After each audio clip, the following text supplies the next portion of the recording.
I've been wanting to look really closely at what it is to be human.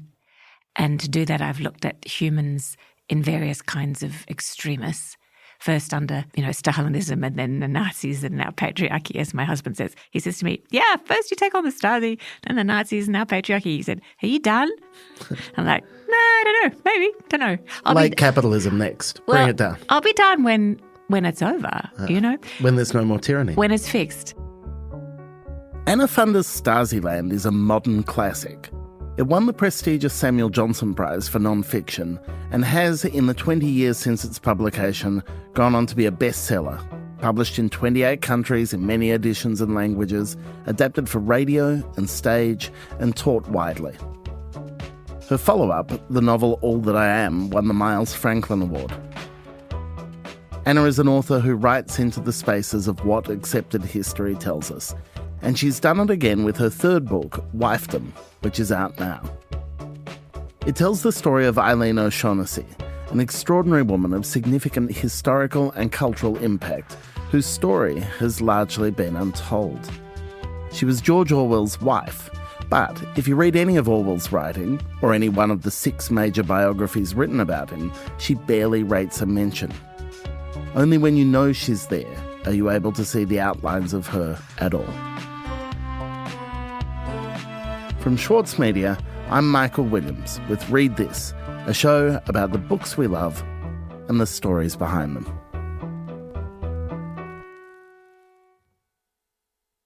Anna Funder, kick us off by telling us your memory of when you first read George Orwell. I think I read Animal Farm at school, probably also 1984 at that time. And I think it was very formative for me to see someone who could make really important political statements into an art form.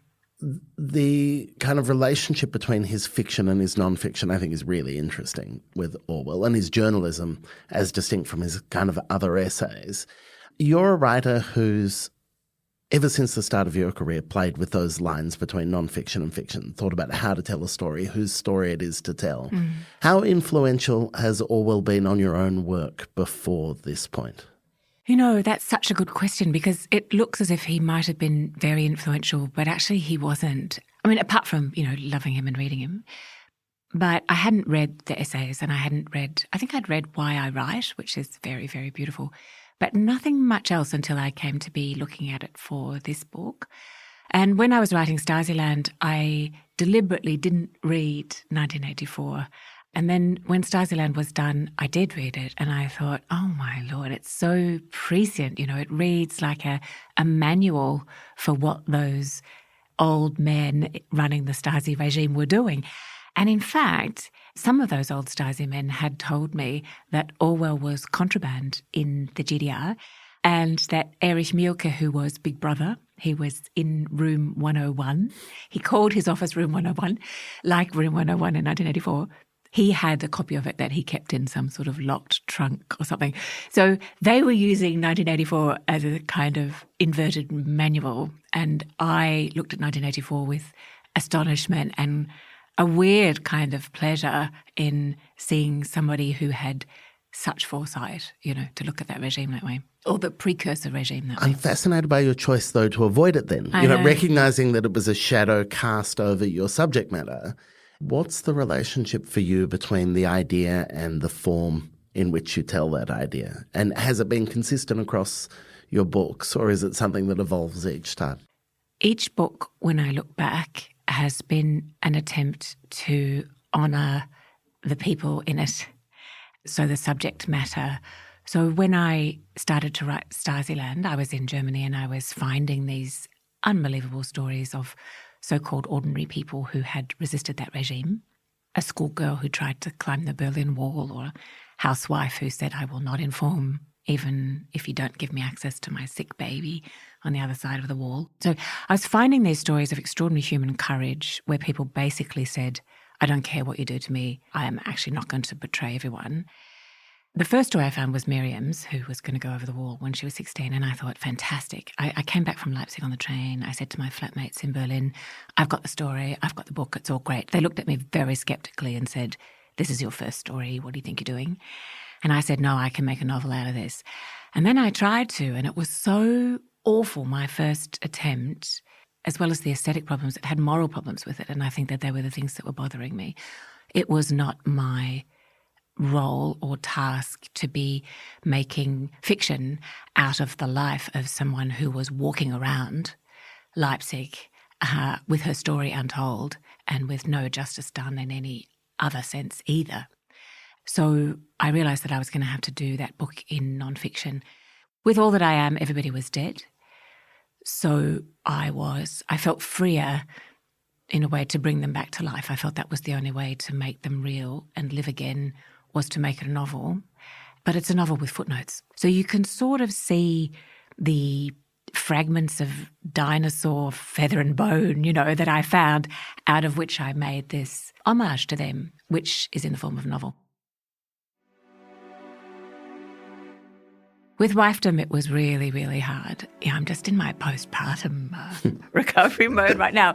But I read Orwell's work, and then I read the journalism and letters. I was completely sort of bewitched and enthralled by that.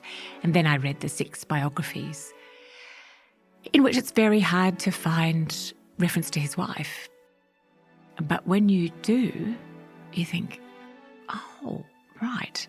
So actually, it took 2 people to make this amount of work, and I wonder what that was like for her. And then I came across these 5 letters, or 6 actually, from his first wife, Eileen O'Shaughnessy, to her best friend from Oxford days, Nora. And they were published in a sort of add-on edition to the collected works when they were found in 2005. And the first of those letters, this woman, Eileen, writes to her best friend. It's November. She married Orwell in June. And she writes to Nora, "Dear Nora, I'm really sorry it's taken me so long to write to you, but we have quarrelled so continuously and so bitterly since the wedding day that I thought I'd just write one letter to everyone once the murder or separation was accomplished." And I read that, and I have to say that was the moment. That was when I was totally gone for all money. I thought, who is this person? Why did she want to kill him? What were those sort of marital negotiations that were going on between this brilliant Oxford-educated woman and Orwell? The biographers say the first months of his marriage were idyllic for him. Conditions were fantastic. He produced all of this work. He had never been happier, and he got to enjoy the company of Eileen. And then you see that for the person who was making those conditions, in their very primitive rural cottage in Wallington, which was Eileen, they were perhaps not so ideal. But also the disconnect between the vitality of her voice, that even in that first letter, it's just there on the page. It's all, any astute reader would be intrigued by that. And yet these successive biographers were willing to not only disregard that, but kind of paper over it. Orwell rendered her invisible and silent in his stuff. That absence, that must have been catnip for you as a reader. That must have been the moment where you went, well, here's the question. It was catnip. I think that it has to be said that the biographies came out from the 70s through to 2003. There are 6 major ones. They didn't have the benefit of these letters, but there was a lot of material that they could have included about Orwell's female-led family and also about Eileen herself that really falls to the ground like scraps on the cutting room floor. They are, in a sense, taking Orwell's lead because he didn't mention her at all, really. He would say things like to his friends in letters, the manuscript is being typed. So the passive tense is extraordinarily useful in patriarchy to get rid of the work of women. It's also why you want to kill your spouse several months in if you're reduced to the passive tense that quickly. I was wondering if you could just describe Eileen to us, because the book is an act of resurrecting her, and she's such a wonderful character. Can you give us a little glimpse of what it is that you so love about her, who she was? So she was born in 1905, and she was extremely smart and got a scholarship to Oxford. So she studied English under Tolkien, actually. So she knew a lot about fables and her contemporaries were the poets McNeice and Spender. She worked at a secretarial agency, which at that time was a kind of place where people took, anything that needed to be typed or printed to be produced. So it was kind of editing and secretarial. There was a woman there who ran it who was tyrannical and used to kind of tease and harass and bully her employees till they were on the verge of tears. And Eileen, who was, she was like about 5'7" and very, very slim, small, soft-spoken, very wry, not really banner-wielding in any way, but she organised all the staff and arranged a walkout in protest at this woman. So there's a lot to love about her, apart from her humour. When she met Orwell at a party, which is a scene in my book, one of their friends wrote this down, so there's a lot of evidence about this meet cute, as it were, or this sort of coup de foudre. He fell in love with her immediately. 3 weeks later, he asked her to marry him. She has the vicar take out the word obey from the vows. I didn't realise that in marriage vows traditionally, the man promises to love and cherish, and the woman promises to love, cherish, and obey. So all the biographers, or several of them, mentioned, for instance, that the word obey was taken out of the marriage vows. Orwell writes a letter to a friend, actually an ex-girlfriend who he was continuing to pursue, writes to her the day after the wedding and says, the vicar took out the word obey as an obscenity in the wedding service. And in that word, an obscenity, Orwell doesn't think the word obey is obscene. That word obscenity is definitely Eileen saying, let's take out this obscenity.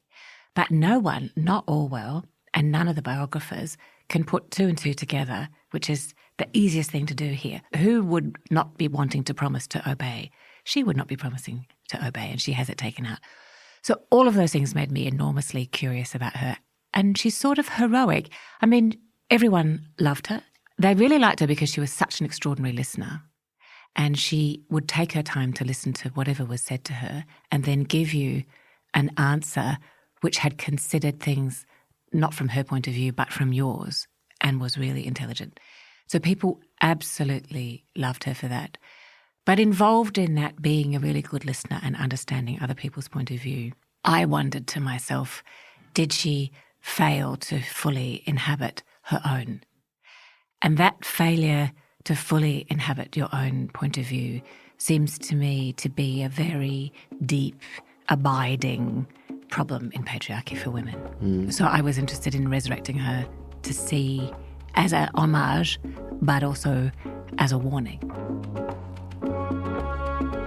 Coming up after the break, Anna Funder's own experience of balancing the domestic and the creative. She said, I think after Stasiland came out, oh yes, for every baby you lose a book. That's next.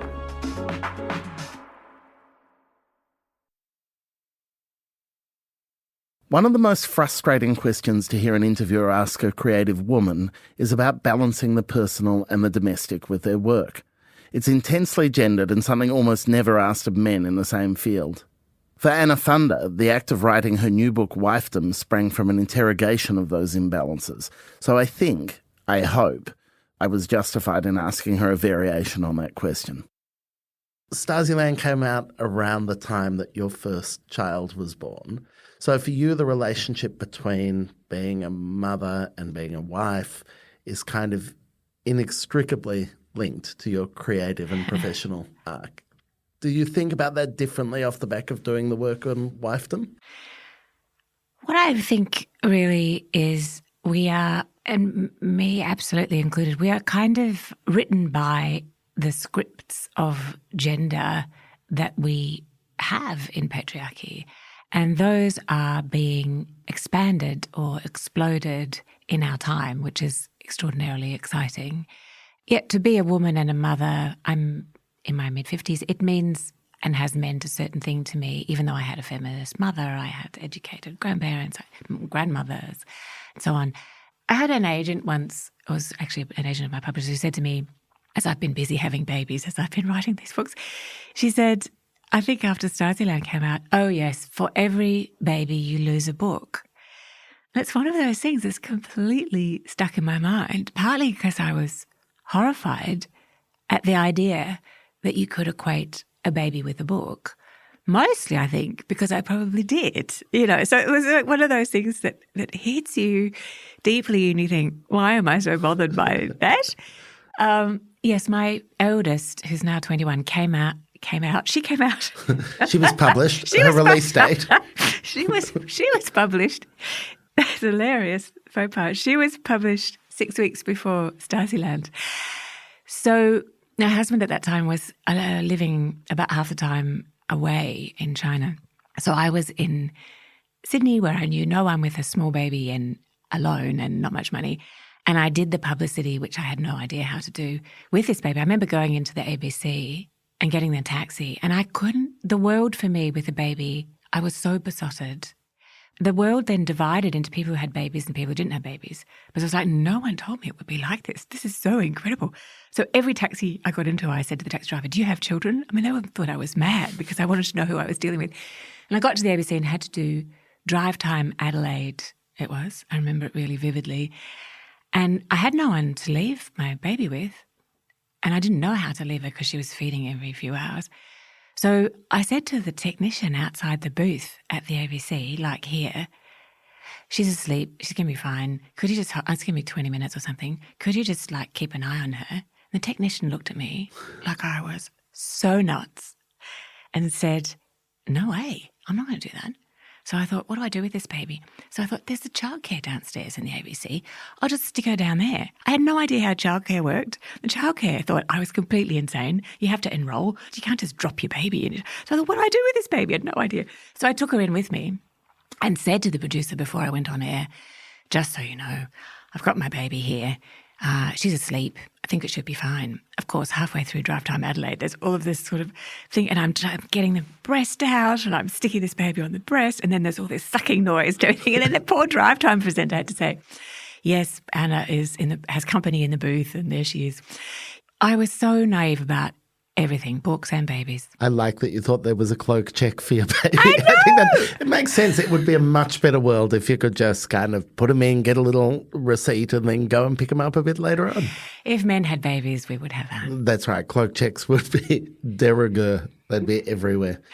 So one of the questions that runs through the book is the extent to which Orwell was a singular shit, or whether this was a symptom of wifedom, whether this is the nature of patriarchy and how it functions, our understanding of the creative process, a kind of inevitable erasure that goes on. At the end of writing this book, do you feel closer to a kind of position on that? One of the things that was driving me in a kind of exciting but sort of also uncomfortable way was, why is this issue hitting me now? I am an enormously privileged, white, perimenopausal, now postmenopausal woman writing about this.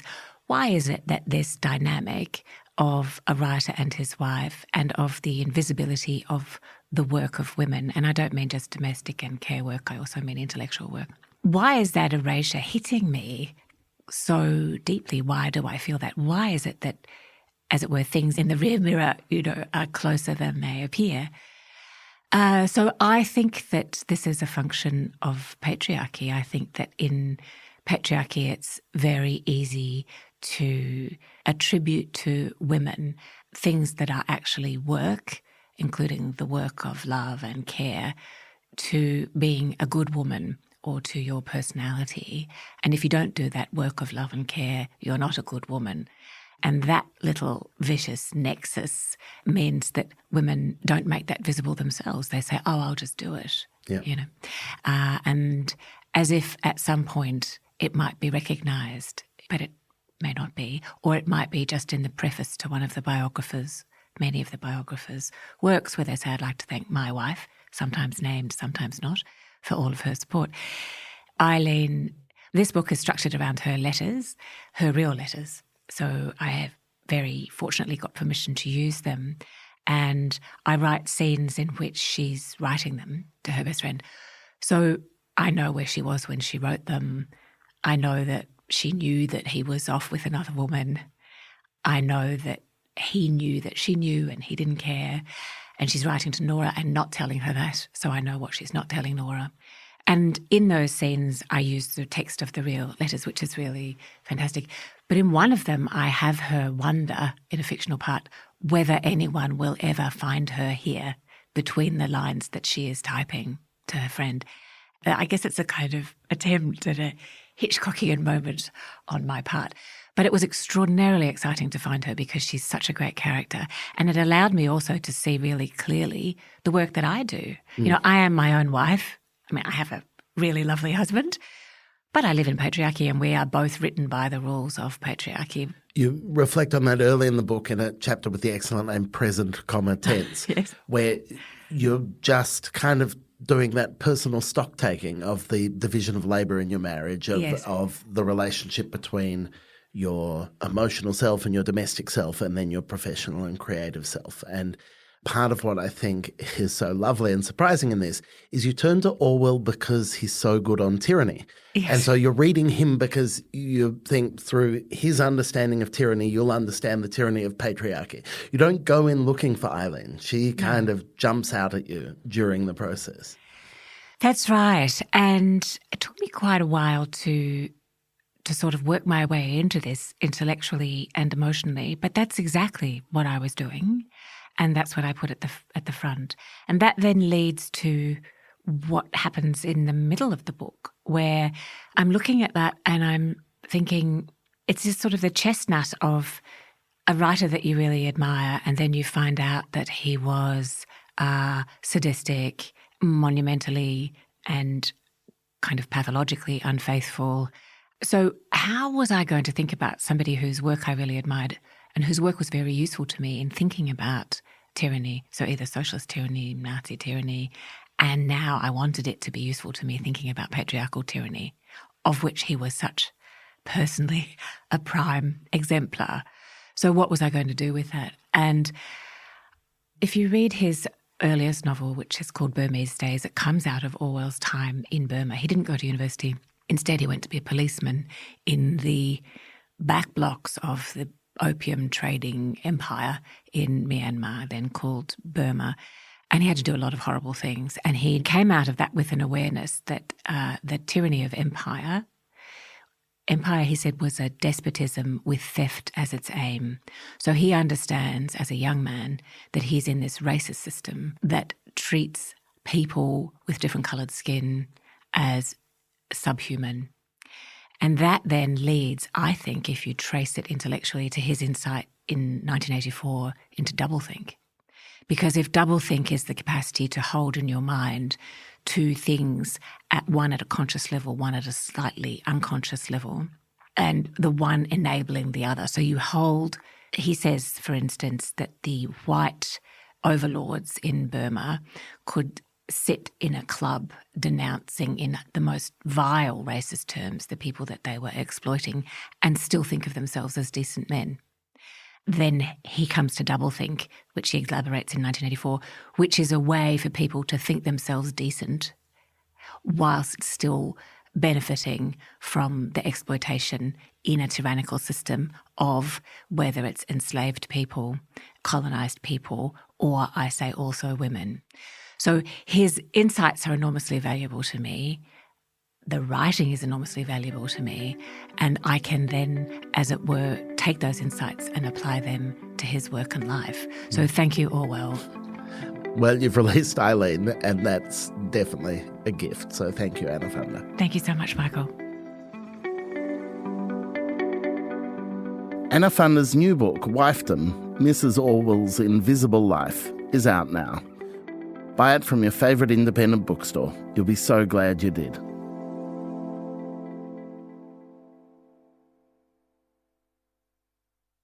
Before we go, I wanted to tell you what I've been reading. If you didn't catch it when it came out a couple of months ago, André Dao's debut novel, Anam, is well worth your time. Like Wifedom, it blends genres in fascinating ways, with the author and their personal reflections present on the page, engaging with history and fiction. Dao's grappling with intergenerational trauma, migrant dislocation, and the promises a family make to understand and share story. I often think it's a bit of a wank when a book is described as a meditation on something, but this time it really does feel apt. It's beautiful. It's a thought-provoking book. And staying with books that blend fiction and memoir, Kate Grenville is one of my favourite authors. If you haven't read The Idea of Perfection, which she won the Women's Prize for back in 1999, you absolutely must. Since The Secret River, she's been firmly in historical fiction mode, more than once tapping into her family history to do so. She wrote about her ancestor Solomon Wiseman, then her mother, and now her latest, Restless, Dolly Maunder, which is her grandmother's story. Dolly is the kind of woman rarely immortalised in our history books or in our fiction, and Grenville's loving resurrection of her is glorious. That's it for this week's show. If you enjoyed it, please tell your friends about it, and rate and review us. Read This is produced by Clara Ames and edited by Sarah McPhee. Special thanks this week to Cara Jensen McKinnon. Mixing and original compositions by Zoltan Fetcho, and you can find a list of all the books we talked about in our show notes. Thanks for listening. See you next week.